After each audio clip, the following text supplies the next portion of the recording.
أشهد أن لا إله إلا الله وحده لا شريك له وأشهد أن محمدا عبده ورسوله أما بعد فأعوذ بالله من الشيطان الرجيم بسم الله الرحمن الرحيم الحمد لله رب العالمين الرحمن الرحيم مالك يوم الدين إياك نعبد وإياك نستعين اهدنا الصراط المستقيم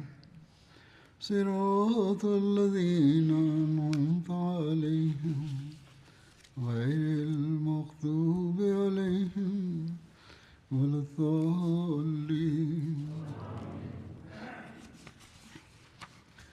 وأقسموا بالله جهد أيمانهم وأقسموا بالله جهد أيمانهم لئن أمرتهم ليخرجن قل لا تقسموا طاعة معروفة إن الله خبير بما تعملون قل أطيعوا الله وأطيعوا الرسول وإن تولوا فإنما عليه ما حمل وعليكم ما حملتم وإن تطيعوه تهتدوا وما على الرسول إلا البلاغ المبين وعد الله الذين آمنوا منكم وعملوا الصالحات ليستخلفنهم في الأرض كما استخلف الذين من قبلهم ولا يمكنن لهم دينهم الذي ارتضى لهم ولا يبدلنهم من بعد خوفهم أمنا يعبدونني لا يشركون بي شيئا ومن كفر بعد ذلك فأولئك هم الفاسقون وأقيموا الصلاة وآتوا الزكاة وأطيعوا الرسول لعلكم ترحمون. Durch die Gnade Allahs besteht das System des Kalifats in der Ahmadiyya-Gemeinschaft nun seit 117 Jahren. Dieses System wurde im Jahr 1908 etabliert und es wurde gemäß den Verheißungen Allahs und den Prophezeiungen des heiligen Propheten Muhammad sallallahu alaihi wasallam ins Leben gerufen. Es ist also eine gewaltige Gunst Allahs gegenüber der Ahmadiyya-Gemeinschaft, dass wir Teil eines Systems sind, dessen Vorhersage Allah selbst gemacht hat, dass nach dem Kommen des verheißenen Messias und Mahdis eine neue Ära beginnen wird, eine Ära der Wiederbelebung des Islams. Und in diesem Zeitalter werde dann auch das Kalifat errichtet werden. Über dieses Kalifat hat der heilige Prophet sallallahu alaihi wasallam in klaren Worten eine Prophezeiung gemacht. Die Prophezeiung des heiligen Propheten sallallahu alaihi wasallam, wie sie in einem Hadith überliefert ist, lautet: Unter euch wird das Prophetentum bestehen bleiben, solange Allah es will. Dann wird er es aufheben. Danach wird ein Kalifat auf dem Vorbild des Prophetentums errichtet. Dann wird Allah auch diese Segnung aufheben, wenn er will. Danach wird eine unterdrückerische Monarchie entstehen, entsprechend seinem Willen. Wenn diese Phase endet, wird eine noch brutalere Tyrannei folgen, bis Allah auch diese beendet. Danach wird erneut ein Kalifat auf dem Vorbild des Prophetentums entstehen. Danach schwieg der heilige Prophet sallallahu alaihi wasallam.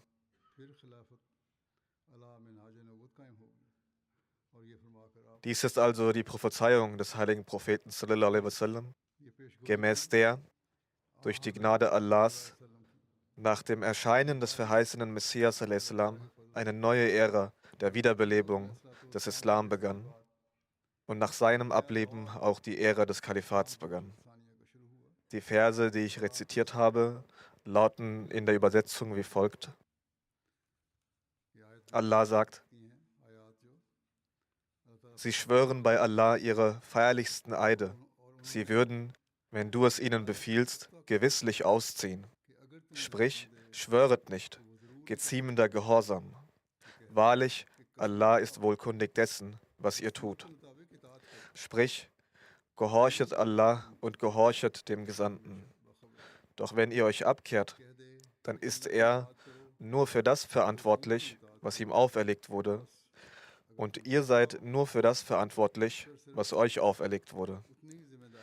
Und wenn ihr ihm gehorcht, so werdet ihr dem rechten Weg folgen. Und dem Gesandten obliegt nur die deutliche Verkündigung. Verheißen hat Allah denen unter euch, die glauben und gute Werke tun, dass er sie gewisslich zu Nachfolgern auf Erden machen wird, wie er jene, die vor ihnen waren, zu Nachfolgern machte, und dass er gewisslich für sie ihre Religion festigen wird, die er für sie auserwählt hat,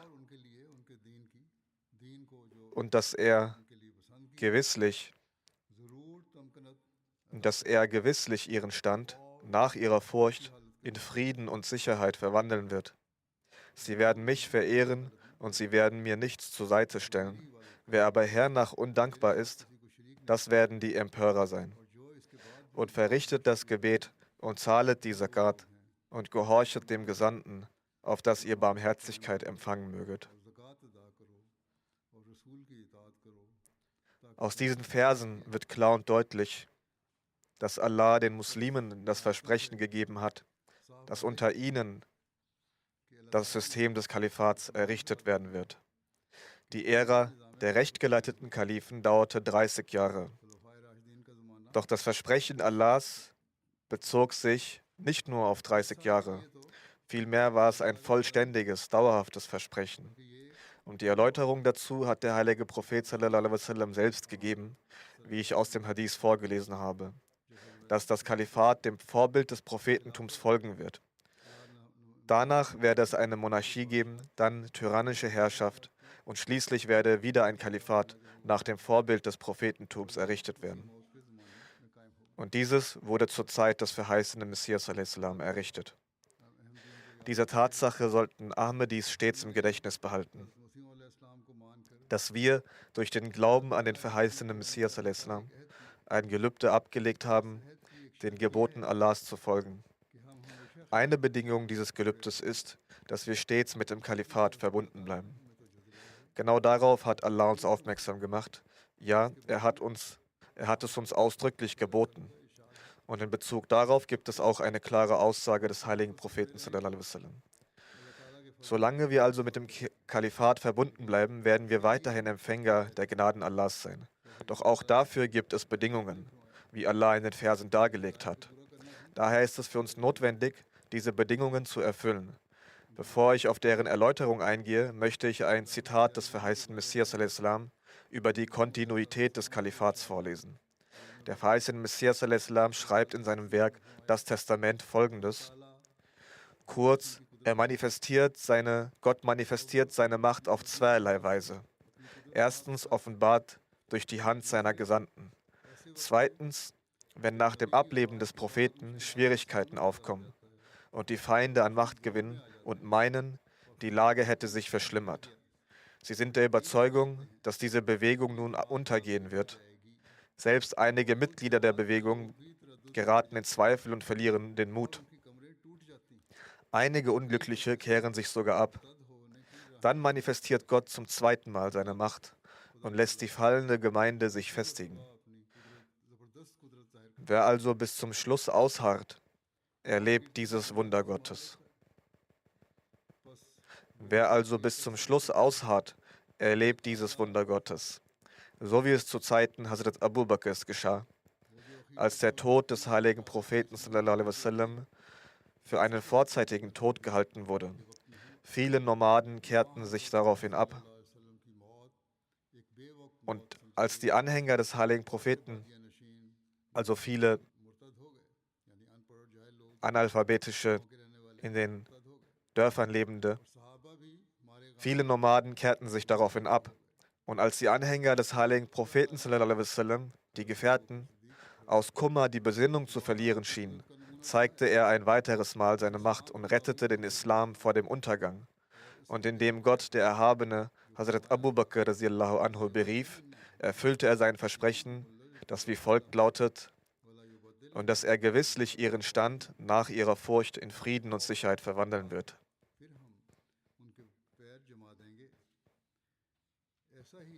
Dies geschah auch zu Zeiten Moses, als Moses a.s. auf halbem Weg zwischen Ägypten und Kanaan, noch bevor er wie versprochen die Israeliten zum Zielort führen konnte, starb und die Israeliten seinen Tod sehr beklagten. Die Tora berichtet, dass die Israeliten wegen des Schocks dieses unerwarteten Todes und wegen der Trennung von Moses a.s. 40 Tage lang weinten. Der verheißene Messias a.s. sagt weiter, also, o meine Lieben, da es von seither die Handlungsweise des allmächtigen Gottes ist, dass er auf zweierlei Weise seine Allmacht manifestiert, damit er zwei falsche Freuden der Gegner vernichte, ist es nicht möglich, dass er jetzt unüblicherweise seine Gewohnheit ändert. Aus diesem Grund sollt ihr wegen dem, was ich euch berichtet habe, nicht trauern, noch sollen eure Herzen in Unruhe verfallen. Denn es ist notwendig für euch, dass ihr auch die zweite Manifestation der göttlichen Macht miterlebt. Ihre Ankunft gereicht euch zum Vorteil, denn sie ist ewig. Auch hier hat der verheißene Messias al-Islam entsprechend eben diesen Hadithes auf eine immerwährende göttliche Macht hingewiesen, deren Fortbestand bis zum jüngsten Tag andauern wird und die niemals unterbrochen wird. Weiter sagt er, und diese andere Manifestation kann nicht kommen, ehe ich gehe. Nachdem ich aber gegangen bin, wird Gott diese zweite Manifestation zu euch schicken, die euch immer geleiten soll, so wie Gott es in Brahine Ahmadiyya versprochen hat. Jenes Versprechen betrifft nicht mich, sondern euch. So wie Gott sagt, ich werde deiner Gemeinde, also deinen Anhängern, bis zum jüngsten Tag ihnen gegenüber die Oberhand gewähren. Deshalb ist es nötig, dass ihr den Tag der Trennung von mir erlebt, damit hernach jener Tag kommt, welcher der Tag des unvergänglichen Versprechens ist. Unser Gott ist derjenige Gott, der die Versprechen einhält, der treu und wahrhaft ist. Er wird euch alles zeigen, was er versprochen hat. Obwohl dies die letzten Tage der Welt sind und viele Übel bald auftreten werden, ist es notwendig, dass diese Welt nicht vergeht, ehe nicht alles eingetreten ist, das Gott mitgeteilt hat. Ich bin von Gott als eine Manifestation seiner Macht erschienen und ich bin eine Verkörperung seiner Macht. Nach mir wird es andere Personen geben, die den Ausdruck der zweiten Macht Gottes darstellen werden. Betet also gemeinsam für diese zweite Manifestation der Macht Gottes und wartet ab. Es soll jede Gemeinde der Rechtschaffenen in jedem Land gemeinsam Gott anflehen, auf dass jene zweite Manifestation geschickt werde und euch zeige, dass euer Gott der allmächtige Gott ist. Hier sagte der verheißene Messias al-Islam ebenfalls, dass ihr euch im Gebet versammelt, in der Erwartung göttlicher Hilfe. Und dass in jedem Land die rechtschaffenen Gläubigen sich zum Gebet versammeln sollen. Zu der Zeit, als er dies sagte, existierte die Ahmadiyya-Gemeinschaft hauptsächlich in Indien bzw. Hindustan und nur wenige Mitglieder befanden sich außerhalb. Aber auch diese Prophezeiung hat er mit Klarheit gemacht, dass die Zeit kommen wird, in der sich die Ahmadiyya-Gemeinschaft auf der ganzen Welt verbreiten wird. Und heute sehen wir diese Zeit mit eigenen Augen. Heute ist die Ahmadiyya-Gemeinschaft tatsächlich weltweit verbreitet. Und überall sehen wir eine tiefe Treue, Liebe und Verbundenheit mit dem Kalifat. Selbst die Menschen, die in weit entfernten Ländern leben, sind fest mit dem Kalifat verbunden. Auch bei der Wahl des 5. Kalifen haben sie gesehen, wie Menschen aus der ganzen Welt sich vereint haben und das Gelübde abgelegt haben, stets mit dem Kalifat verbunden zu bleiben und den Treueeid zu leisten. Und, so Gott will, wird dieser Treueeid auch in Zukunft vorbestehen. Wir werden ihn weiterhin leisten. Und solange dies geschieht, wird Allah der Erhabene uns weiterhin mit seinen Gnaden überhäufen, denn dies ist sein Versprechen. Dies ist die Bestätigung des heiligen Propheten Muhammad sallallahu alaihi wasallam und dies ist das Zeugnis des verheißten Messias sallallahu alaihi wasallam. Denn so lautet das Versprechen Allahs, so lautet die Prophezeiung des heiligen Propheten sallallahu alaihi wasallam, so lautet die frohe Botschaft des verheißten Messias sallallahu alaihi wasallam an uns, die er von Allah empfangen hat. Deshalb sollten wir fest mit dem Kalifat verbunden bleiben und bereit sein, für den Erhalt der Institution des Kalifats jedes Opfer zu bringen. Wenn wir dies darauf tun, werden wir, ebenso wie unsere nachfolgenden Generationen, bis zum Tage der Auferstehung mit dem Kalifat verbunden bleiben und aus dem Strom seiner Segnungen schöpfen. Manche Menschen hegen den Gedanken, das Kalifat in der Ahmadiyya-Gemeinde könne sich eines Tages möglicherweise in ein weltliches Königtum verwandeln. Doch das Versprechen Allahs, ebenso wie die Prophezeiung des heiligen Propheten sallallahu alaihi wasallam, die ich aus einem Hadith zitiert habe, und auch die Aussagen des verheißten Messias sallallahu alaihi wasallam, machen offenbar und klar und deutlich, dass das Kalifat in der Ahmadiyya-Gemeinde inshallah ta'ala ein spirituelles Kalifat bleiben wird und dass seine Kette bis zum Tag der Auferstehung fortbestehen wird und es keine Epoche geben wird, in der man behaupten könnte, ein Königtum sei daraus hervorgegangen. Einige Unruhestifter tätigen solche Aussagen, dass innerhalb der Ahmadiyya-Gemeinde sich ein Königtum etabliert habe. Dies wird niemals geschehen. Es ist Allahs Versprechen, dass inshallah ta'ala das spirituelle Kalifat immer bestehen wird. Allah hat verheißen, dass unter euch das Kalifat auf dieselbe Weise errichtet werden wird, wie es einst unter den Völkern zuvor errichtet wurde. Genauso wird das Kalifat etabliert werden. Und jenes frühere Kalifat war kein monarchisches Herrschaftssystem, sondern ein spirituelles Kalifat, das Allah selbst als Vergleich herangezogen hat. Aus dem, was im Heiligen Koran über die Geschichte der Propheten berichtet wird, erfahren wir, dass es sich um ein Kalifatssystem handelte, das unmittelbar von Allah eingesetzt wurde. Darüber hinaus hat Allah dann auch noch ein weiteres System begründet, das mit der Ära der rechtgeleiteten Kalifen begann und in der jetzigen Zeit fortgeführt wird. Einmal verfasste Hazrat Mirza Bashir Ahmed Sahib einen Artikel zu diesem Thema, in dem er die Überlegung äußerte, dass möglicherweise irgendwann eine Zeit kommen könnte, in der ein weltliches Herrschaftssystem entstehen könnte. Als Hazrat Muslim Maud anhu davon erfuhr, wies er diese Vorstellung entschieden zurück und widerlegte sie unmissverständlich. Er sagte, dass ein Königtum in der Ahmadiyya-Gemeinde niemals Einzug halten wird, solange Spiritualität und Gottesfurcht gewahrt bleiben, inshallah ta'ala. Und das Kalifat wird bestehen bleiben. Darüber hinaus bestehen die Verheißungen Allahs gegenüber dem verheißten Messias, in denen, wie er selbst betonte, deutlich wird, dass solange diese göttlichen Verheißungen nicht in Erfüllung gegangen sind, kein System in der Gemeinde Einzug halten wird, das seinem Kalifat Schaden zufügen könnte. Hazrat Mirza Bashir Ahmed Sahib war jemand, der die Stellung des Kalifats tief verinnerlicht hatte und mit vollkommener Treue dem Kalifat verbunden war. Es stellte sich daher gar nicht die Frage, ob er nach einer Entscheidung des Kalifen irgendeine persönliche Meinung weiterhin aufrecht erhielte. Er pflegte vielmehr zu sagen, wenn ich in einer Angelegenheit eine eigene Ansicht vertrete, eine eigene Meinung vertrete und Khalifatul Masih zu einer anderen Entscheidung gelangt, eine andere Meinung vertritt, dann kommt mir nicht einmal der Gedanke, noch eine eigene Meinung zu haben. Das war Treue, vollkommene Treue. Jedenfalls sollten auch wir in dieser Hinsicht absolute Gewissheit bezüglich den Verheißungen Allahs haben, dass die Institution des Kalifats gemäß dem Willen Allahs errichtet worden ist und gemäß seinem Willen fortbestehen wird. Es wird nicht sein, dass irgendeine weltliche Herrschaftsform darin Einzug findet. Der Kalif der Zeit betet in seinen Gebeten und in den Nächten für die Mitglieder der Gemeinde. Gibt es etwa einen weltlichen Herrscher, der so handelt? Wenn wir diese Punkte im Gedächtnis behalten und entsprechend handeln, Dann erst können wir erfolgreich sein. Allah hat verheißen, dass dies jenen zuteil wird, die Allah und seinem Gesandten Gehorsam erweisen. Solange sich also unter uns Menschen befinden, die den Geboten Allahs und des Gesandten gehorchen, werden sie Anteil an den Gaben dieser göttlichen Verheißung erhalten. Wenn nicht, dann werden solche Menschen abgetrennt werden, die das nicht tun. Doch das göttliche Versprechen selbst wird inshallah niemals aufgehoben werden. Allah hat gesagt, wa in tuti'uhu tahtadu. Wenn ihr ihm gehorcht, so werdet ihr rechtgeleitet sein und stets Rechtleitung empfangen.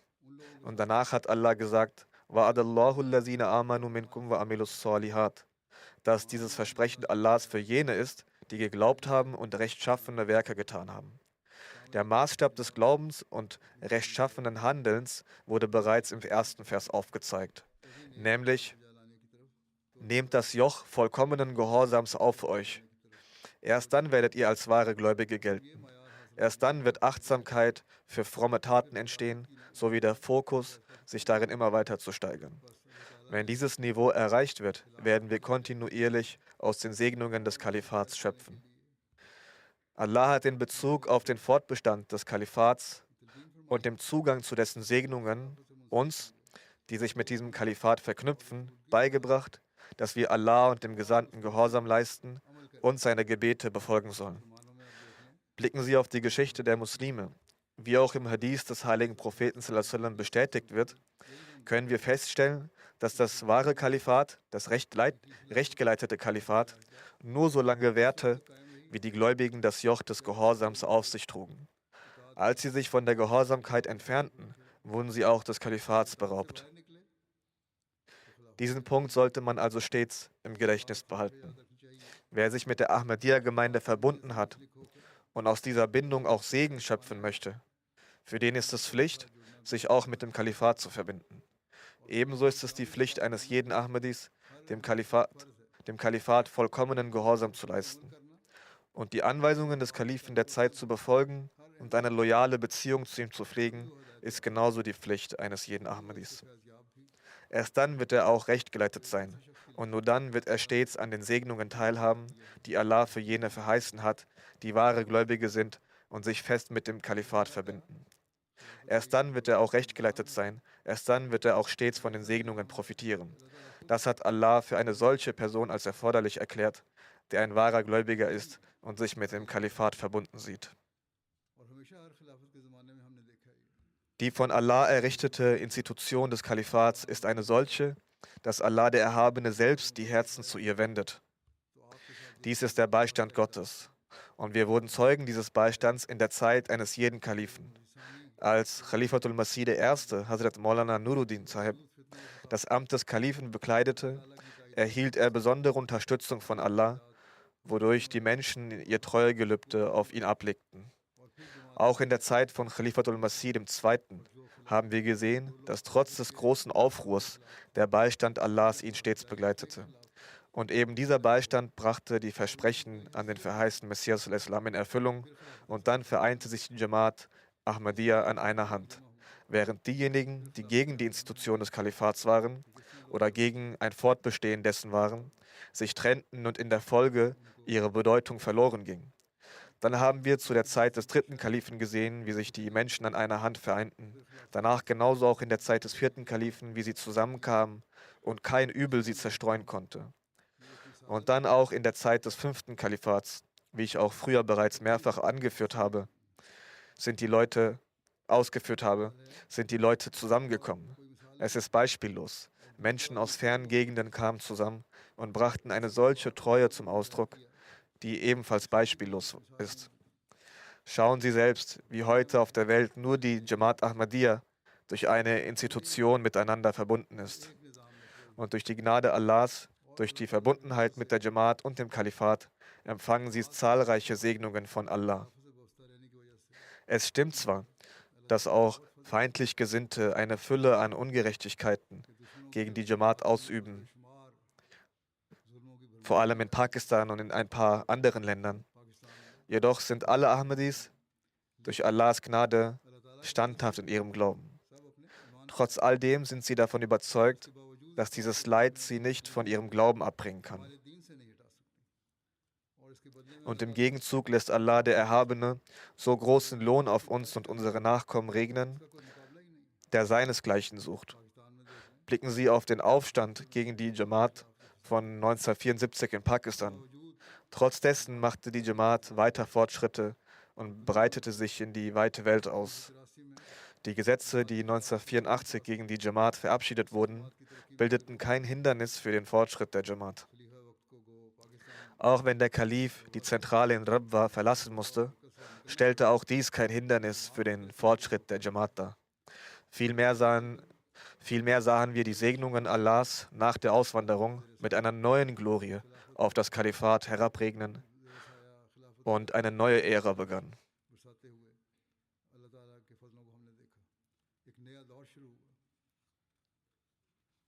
Wir haben gesehen, welchen Fortschritt die Jamaat danach in der Zeit des 4. Kalifen machte. Und auch heute sehen wir, dass die Jamaat weiter den Weg des Fortschritts beschreitet, obwohl feindlich Gesinnte jedes Maß der Grausamkeit überschritten haben.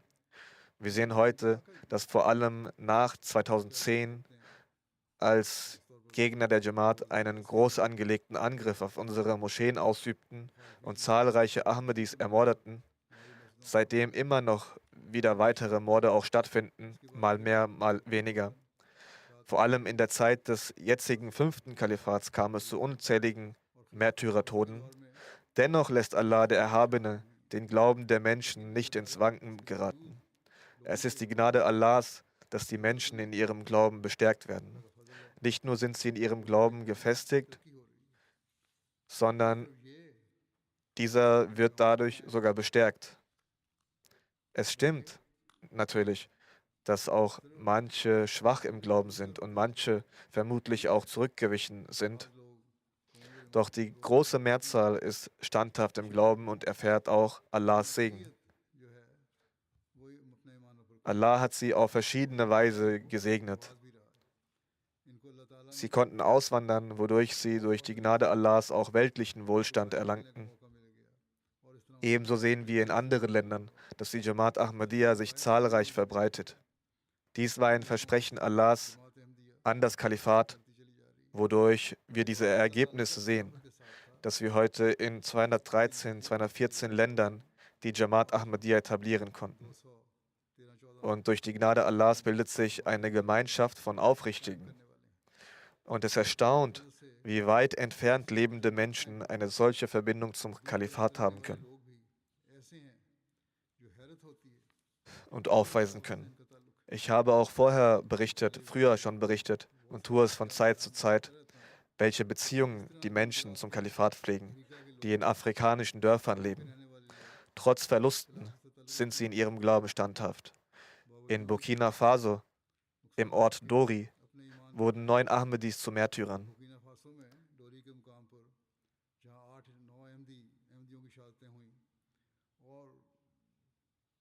Als sie in ihrem Glauben standhaft blieben und ihre Leben sogar opferten. Deren Nachkommen und Kinder sind standhaft in ihrem Glauben und sagen selbst, dass wir genauso fest an den verheißenen Messias ﷺ glauben, wie unsere Märtyrer es taten und ihre Leben opferten. Und auch wir sind bereit, unser Leben zu opfern, aufzuopfern. Für das Kalifat und dessen Wahrung sind wir bereit, jedes Opfer zu erbringen. Sie senden mir so liebevolle Botschaften, dass es einen verblüfft, dass diese weit entfernt lebenden Menschen, von denen man manchmal vermutet, dass sie Analphabeten sein müssten, dass ihr Glaube derart entfacht wurde, dass ihre Worte, ihre Emotionen und ihre Liebe und Zuneigung zum Kalifat beispiellos sind. Es ist also die Gnade Allahs, dass er mit dem Versprechen, dass das Ahmadiyya-Kalifat immer fortbestehen wird, auch die Herzen der Menschen mit Glauben füllt, dass er auch deshalb auch die Herzen der Menschen mit Glauben füllt, um diese fortwährende Institution zu etablieren. Und er vermehrt diesen Glauben immer mehr. Ich war in einem afrikanischen Land. Dort begegnete mir ein Mann, dessen Arme nicht richtig funktionierten. Er war körperlich eingeschränkt. Dennoch grüßte er mich mit so viel Herzlichkeit und griff meine Hand mit solcher Kraft, dass ich das Gefühl hatte, sie sei in einem Schraubstock gefangen. Er zeigte eine solche Liebe, dass man nur staunen konnte, wie tief sie war. Wir hatten uns nie zuvor gekannt. Es war einzig und allein die Liebe zum Kalifat, die ihn antrieb. Menschen begannen unter Tränen zu weinen, wenn sie mich sahen, obwohl sie mich nie zuvor getroffen hatten, keine Bekanntschaft bestand, und dennoch fielen sie mir unter Tränen in die Arme. Es war erstaunlich zu sehen, wie Allah in ihren Herzen eine solche Liebe für das Kalifat eingepflanzt hatte. Sie schworen, dass sie bereit seien, jedes Opfer zu bringen, um das Ahmadiyya-Kalifat zu erhalten, zu wahren. Und sie sagten nicht nur, dass dies ihr Versprechen sei, sondern dass sie es auch tatsächlich erfüllen werden. Unzählige Menschen schreiben mir jedes Jahr Briefe. Darunter sind unzählige Briefe von kleinen Kindern, von Frauen, von Jugendlichen und alten Menschen. Alle drücken darin ihre Liebe aus. Diese Liebesbezeugungen sind von einer solchen Tiefe, dass man nur staunen kann, wie Allah ihre Herzen mit Liebe für das Kalifat, für die Gemeinde und für den verheißenen Messias al-Islam erfüllt hat. Und wie viel Schmerz sie auch in ihren Herzen für den Fortschritt des Islams empfinden. Dies ist das Werk, das Allah durch das Ahmadiyya-Kalifat geschaffen hat. Und um es fortzuführen, sagt Allah zu uns, wenn ihr daran festhaltet, wenn ihr an guten Taten festhaltet, eure Handlungen fromm sind, dann werdet ihr weiterhin von den Segnungen profitieren. In denselben Versen hat Allah auch gesagt, dass diejenigen, die im Glauben fortschreiten, niemals Schirk begehen, also Gott etwas beigesellen. Deshalb ist es für uns genauso wichtig, jeglicher Form von Schirk aus dem Weg zu gehen. Kürzlich erwähnte ich in meiner Ansprache an die Shura im Vereinigten Königreich ebenfalls diesen Punkt. Ich zitierte verschiedene Aussagen von Hazrat Muslim Maud, dass, wenn sich Stolz oder Hochmut in uns befindet, sei es in einem Amtsträger oder in einer anderen Person, dann ist in uns ein Element von Schirk vorhanden. Es betrifft nicht nur die Amtsträger, sondern jeder Ahmadi ist damit angesprochen. Wenn wir also wirklich vom Segen des Kalifats profitieren und wahre Erben von Allahs Gnaden sein wollen, dann müssen wir uns von allen Formen des Schirks, von unserem Ego und Hochmut reinigen. Solche Amtsträger und Mitarbeiter können der Gemeinde nur dann wirklich nützen und ein wertvolles Mitglied sein, wenn ihr Ego verschwindet, ihr Hochmut abgelegt ist und sie ausschließlich für das Wohlgefallen Allahs arbeiten. Weiter sagt Allah, solche Menschen sind jene, die das Gebet verrichten, also die an das Kalifat glauben, die das Gebet verrichten, die Zakat entrichten. Und weiter heißt es, diejenigen, die Allah und seinem Gesandten vollkommen gehorchen, das sind die Menschen, über die Allah Barmherzigkeit erweist. Denen Allah Barmherzigkeit erweist.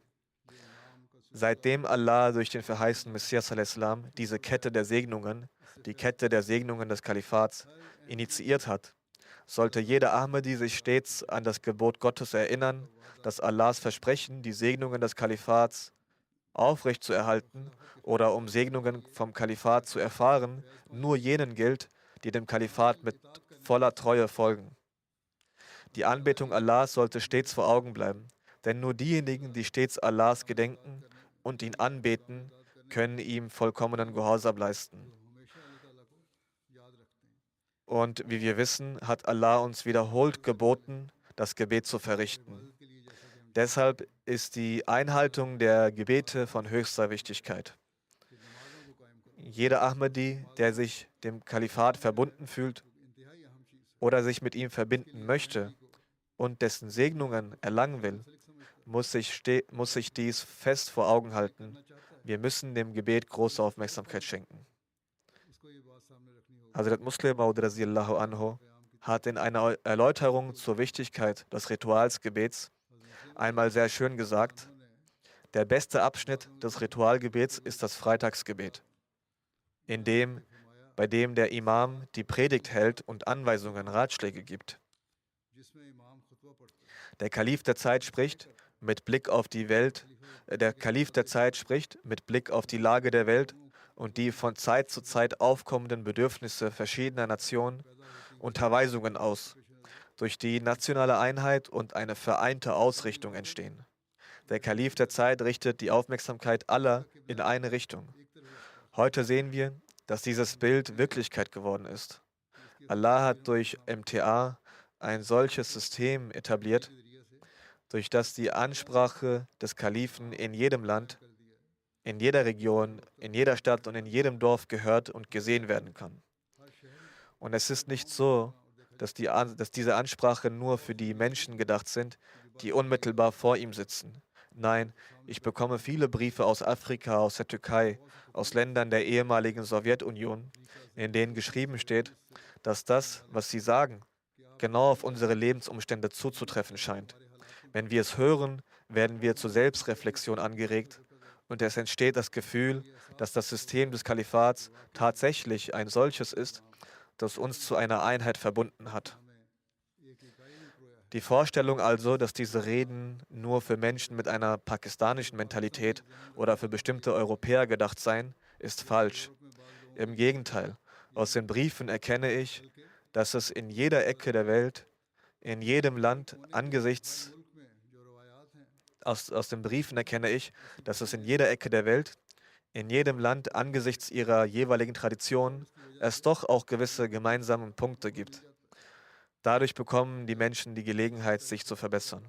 Zurzeit spreche ich über die islamische Geschichte und über das Leben des heiligen Propheten Muhammad sallallahu alaihi wasallam. Auch darin befinden sich viele Punkte, die für uns eine Lehre sind und von denen die Menschen sehr profitieren. Darüber hinaus lernen sie auch die Geschichte des Islams kennen. Sie erfahren über die grundlegenden Dinge des Islams. In diesem Zusammenhang lernen sie etwas über die Biografien der Gefährten und über das vorbildhafte Verhalten des heiligen Propheten sallallahu alaihi wasallam zu verschiedenen Begebenheiten. Manche Dinge sind auch gut für ihre persönliche Läuterung und Selbstreform. Und genau das drücken die Menschen auch aus. Daher ist das Kalifat die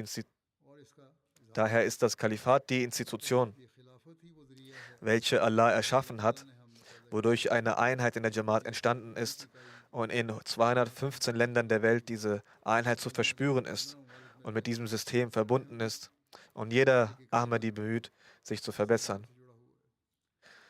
Allah hat die Entrichtung der Zakat ebenfalls befohlen. Auch dies ist wichtig, um das Vermögen zu reinigen. Hierin sind auch alle anderen finanziellen Almosen und Opfer enthalten. Heute sehen wir, dass nur durch die Ahmadiyya-Gemeinde ein solches System vorhanden ist. Durch den Gehorsam gegenüber dem Kalifen und in der Folge die Entrichtung der Beiträge, der finanziellen Beiträge, werden in der gesamten Welt die Bedürfnisse der Jamaat gestillt. Wenn es in einem Land zu einem Engpass kommt, dann wird dies mit der Hilfe eines anderen Landes ausgeglichen. In Afrika sind die Menschen sehr opferbereit, doch leider sind die Ausgaben viel höher als deren Gehälter. Aus diesem Grund muss man aus anderen Ländern Gelder dorthin schicken. Hierdurch werden Schulen, Krankenhäuser, Missionshäuser und Moscheen finanziert. Und auch die Menschen dort sind sehr dankbar, dass Allah ihnen durch diese Gemeindestruktur die Möglichkeit gegeben hat, davon zu profitieren. Die Gegner der Jamaat sagen in jenen Ländern, tretet aus dieser Gemeinde aus, diese Leute halten sich nicht an die Lehre des Islams. Doch die Ahmadis antworten, bis jetzt habt ihr uns nichts beigebracht, also zu diesen Räder Ahmadis, nicht Ahmadis, die zu ihnen kommen. Bis jetzt habt ihr uns nichts beigebracht. Nun aber ist die Ahmadiyya-Gemeinde gekommen.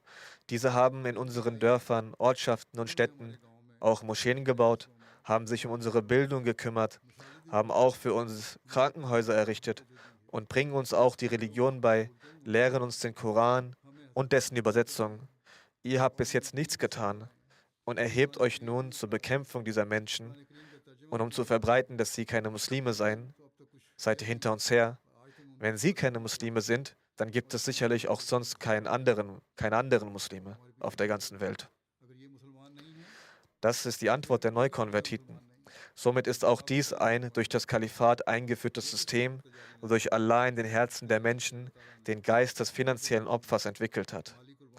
Durch die Institution des Kalifats werden die Spenden und Zakatgelder an die dafür vorgesehenen und berechtigten Stellen verwendet, wodurch armen und bedürftigen Menschen geholfen wird und ebenso die Verbreitung des Islams betrieben wird und vonstatten geht.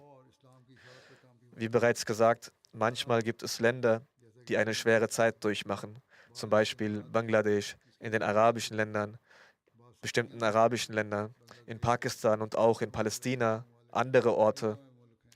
Gibt es auch dort Ahmadis oder in Palästina ein paar wenige Ahmadis, für die es zurzeit sehr schwer ist. Vielmehr befindet sich zurzeit die gesamte palästinensische Nation in einer sehr schwierigen Lage. Unmenschliche Grausamkeiten werden an ihr verübt. Möge Allah sie aus dieser Unterdrückung befreien.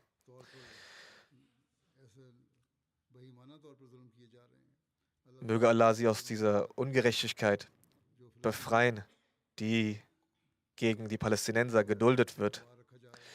Und die Absicht der Täter ist ein vollständiger Völkermord. Und genau das setzen sie im Moment auch um. Möge Allah gnädig sein. Doch trotz all dieser Leiden sind die Ahmadis dankbar dafür, dass unter ihnen die Institution des Kalifats besteht, die sie beruhigt und sich um ihre Sorgen auch kümmert. In der Welt beobachten wir, wie sich die Worte des verheißenen Messias salam erfüllen, dass tragische Ereignisse eintreten werden. Manche sind zwar in Form von Naturkatastrophen, aber andere durch menschliches Handeln verursacht. Unruhe wird überall auf der Welt herrschen. Aus diesem Grund gibt es Kriege und Unfrieden. Und diese Unruhen herrschen überall. Wenn die Menschen auch jetzt nicht ihre Aufmerksamkeit auf ihren Schöpfer richten, dann wird eine Zerstörung über die Erde kommen, welche der verheißene Messias al-Islam mehrfach erwähnt hat. Daher ist es die Pflicht derjenigen, die mit dem Khilafat verbunden sind, dass sie sich bewusst machen, auch die Welt vor der Zerstörung zu schützen. Und wenn man gelobt, die Welt vor der Zerstörung zu retten, dann wird man sich darum natürlich auch bemühen. Die Bemühung soll dann darin bestehen, die Menschen zu Gott zu bringen und auch die Botschaft des Islams entsprechend der eigenen Möglichkeiten zu verbreiten und Leben, Zeit, Eigentum hierfür zu opfern oder jederzeit bereit sein, Leben, Zeit, Eigentum hierfür zu opfern und gleichzeitig auch den eigenen Kontakt zu Allah so zu verbessern, dass spezielle Gnaden mit jedem Ahmadi sind und er hierdurch auch die Nähe Allahs erreichen kann. Und wenn er diese Nähe erreicht hat, dann wird er nicht nur die Welt retten, sondern auch seine eigenen Nachkommen und auch sich selbst vor Katastrophen. Denn diese Katastrophen und Zerstörungen nehmen mittlerweile eine sehr grässliche Gestalt an und können sich noch weiter verschlechtern, so sehr, dass der Mensch das sich nicht einmal vorstellen kann. Daher haben sie immer im Sinn, der einzige Weg für die Welt zu überleben besteht darin, sich mit dem Khilafat zu verbinden. Das Khilafat ist die Fortsetzung des fortlaufenden Versprechens, das Allah dem heiligen Propheten sallallahu alaihi wasallam machte. Es wurde vom heiligen Propheten sallallahu alaihi wasallam prophezeit und sollte durch den verheißenen Messias a.s. eingeführt werden. So ist das Ahmadiyya-Kalifat das Glied in jener Kette, die zu Allah führt, sowie jenes Glied, das zur Errichtung des göttlichen Systems auf Erden führt. Jeder Ahmadi sollte sich hierum bemühen. Und wenn wir dies tun, so wird Allah uns auch von seinen Segen bescheren. Und es werden solche Segen sein, die keiner woanders auf dieser Erde so zu spüren bekommen wird. Ich lese ein Zitat des verheißenen Messias a.s. vor. Er sagt: Denkt nicht, dass Gott euch zugrunde gehen ließe. Ihr seid ein Samen, der durch Gottes Hand in die Erde gesetzt wurde. Gott sagt,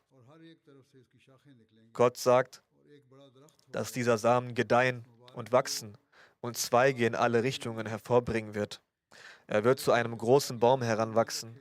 Gesegnet sei also, wer Vertrauen in Gottes Wort hat und vor den dazwischentretenden Prüfungen keine Angst hat. Auch diese Prüfungen sind nötig, auf dass Gott prüfe, wer von euch in seinem Bund der Treue wahrhaftig und wer falsch ist. Wer irgendeine Prüfung ignoriert, wird Gott keinen Schaden zufügen können. Sein Unglück wird ihn in die Hölle führen. Es wäre besser für diese Person, sie wäre nicht geboren worden. Diejenigen aber, die bis zum Ende ausharren, obwohl Beben der Bedrängnis und heftige Stürme des Unglücks sie heimsuchen, andere Leute sie verspotten und auslachen und die Welt sie gar mit großer Abscheu behandelt, sie werden letztendlich obsiegen und Tore der Segnungen sollen für sie weit geöffnet werden. Gott hat zu mir gesprochen und mich beauftragt, meine Gemeinde zu benachrichtigen, dass diejenigen, die geglaubt haben und deren Glaube mit keinerlei weltlichen Absichten vermengt und durch keine Spur der Heuchelei und Feigheit besudelt ist und deren Glaube alle Ebenen der Ergebenheit in sich trägt, die Geliebten Gottes sind. Gott sagt, dass sie diejenigen sind, deren Schritt ein Schritt von wahrer Festigkeit ist. Also wie ich sagte, ist es der Segen Gottes, wie ich bereits gesagt habe, dass in jedem Winkel der Welt, in jedem Land, Allah der Ahmadiyya-Gemeinde, dem verheißenen Messias al-Islam, dem Ahmadiyya-Kalifat, solche Leute zur Verfügung gestellt hat, deren Rang der Opferbereitschaft, deren Niveau der Opferbereitschaft sich kontinuierlich steigt. Und wir sehen, wie die Versprechen, die Allah dem verheißenen Messias al-Islam gab, sich erfüllen. Der verheißene Messias al-Islam sagte, Allah der Allmächtige hat mir versprochen, dass die Welt nicht untergehen wird, ehe Allah nicht all die Versprechen an mich erfüllt hat.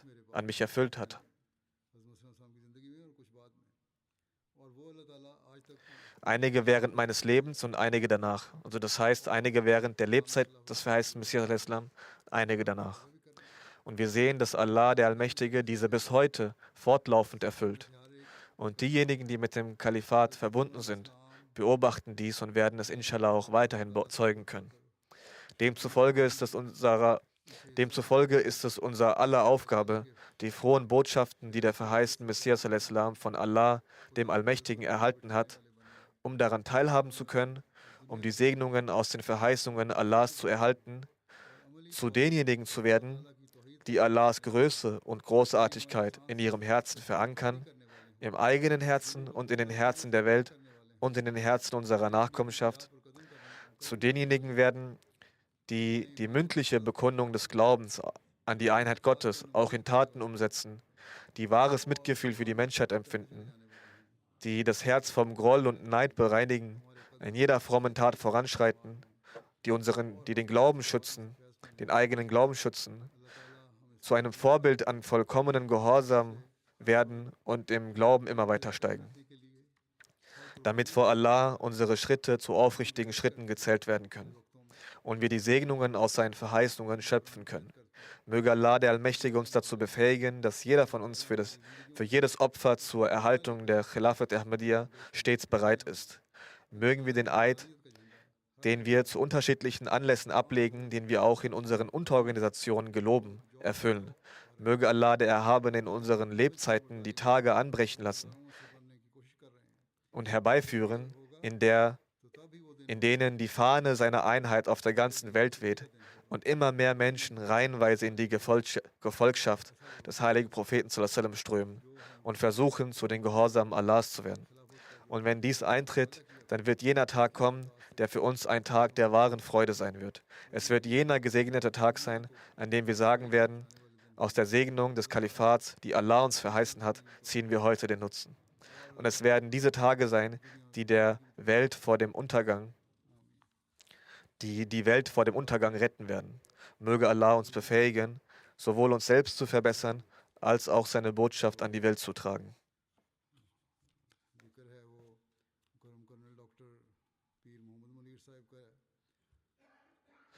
Nach dem Gebet werde ich 2 Totengebete leiten.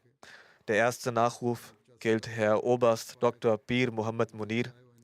Er war auch einst als Verwaltungsleiter des Fazl-e Umar Krankenhauses tätig. Er ist vor einigen Tagen im Alter von 85 Jahren gestorben. Wahrlich zu Allah gehören wir und zu ihm kehren wir zurück. Durch die Gnade Allahs war er ein Musi. Im Jahr 1963 hat Dr. Sahib selbst das Treuegelübde abgelegt und ist der Gemeinde beigetreten. Danach ist er im Jahr 1967 dem gesegneten Wasiat-System beigetreten, indem er eine testamentarische Erklärung Wasiat abgab. Im Jahr 1991 erhielten auch seine Eltern durch das Beispiel seines Glaubens die Ehre, das Treuegelübde abzulegen, als sie ihn sahen, wie er seinen Glauben lebt. Herr Oberst Dr. Pir Muhammad Munir diente nach seiner Pensionierung als stellvertretender Amir des Distrikts Multan. 2004 zog er nach Rabwa um und trat nach seiner Pensionierung das Waqf an. Er wurde im Fazl-e Umar Krankenhaus eingestellt. Dort diente er als Hausarzt. Dann, nach einiger Zeit, wurde er zum Verwaltungsleiter des Fazl-e Umar Krankenhaus ernannt. Auch in dieser Position diente er 12 Jahre mit viel Aufrichtigkeit, Mühe und Mitgefühl und erfüllte seine Pflichten. 2017 wurde er aufgrund seiner schwächelnden Gesundheit vom Posten des Verwaltungsleiters abgelöst. Doch als Arzt diente er dem Krankenhaus weiter und arbeitete im HNO-Bereich. Auch seine Dienste für die Gemeinde als Waqf Sindhi belaufen sich auf 19 Jahre.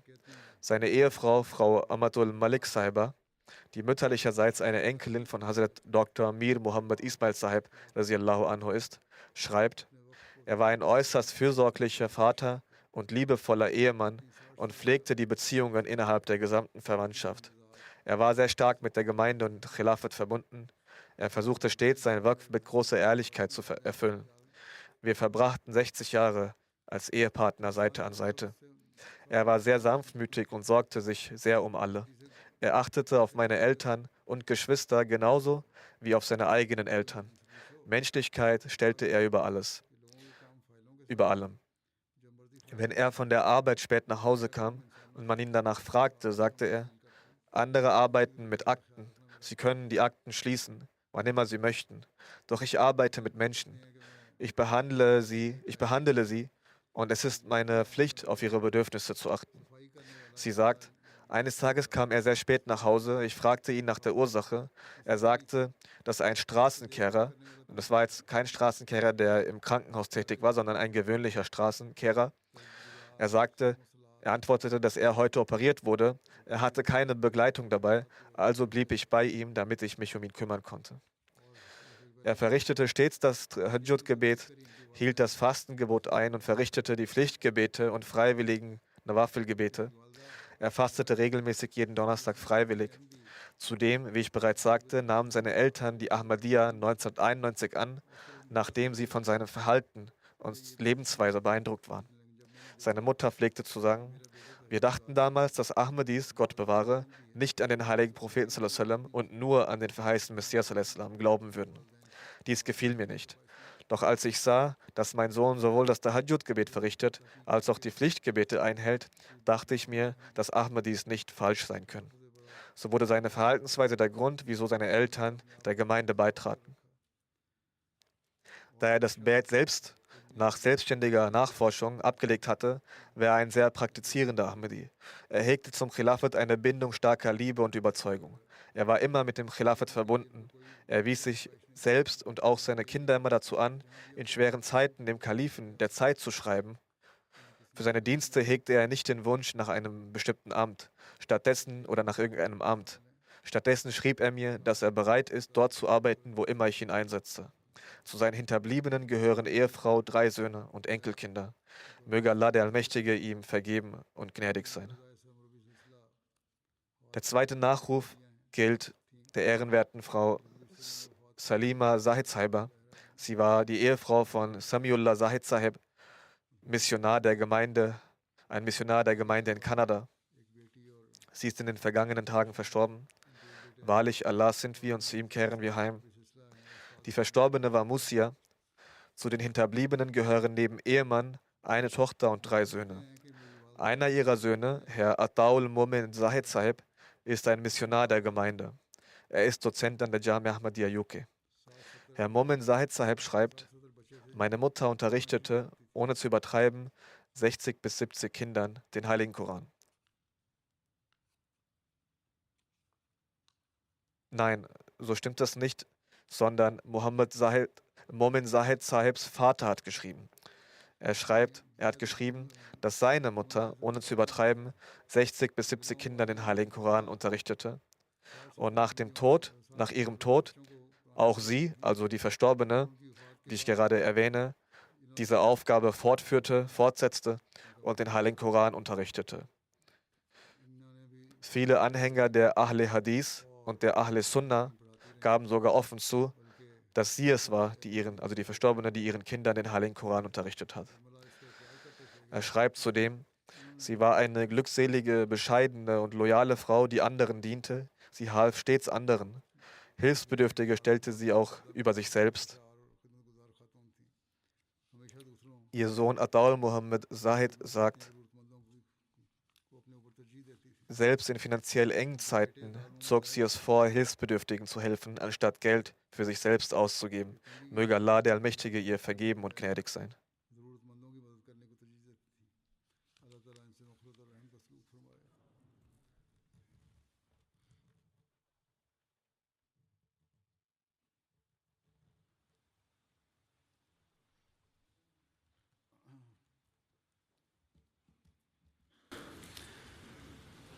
الحمد لله الحمد لله نحمده ونستعينه ونستغفره ونؤمن به ونتوكل عليه ونعوذ بالله من شرور أنفسنا ومن سيئات أعمالنا من يهده الله فلا مضل له ومن يضلله فلا هادي له ونشهد أن لا إله إلا الله ونشهد أن محمدا عبده ورسوله عباد الله رحمكم الله إن الله يأمر بالعدل والإحسان وإيتاء ذي القربى وينهى عن الفحشاء والمنكر والبغي يعظكم لعلكم تذكرون اذكروا الله يذكركم وادعوه يستجب لكم ولذكر الله أكبر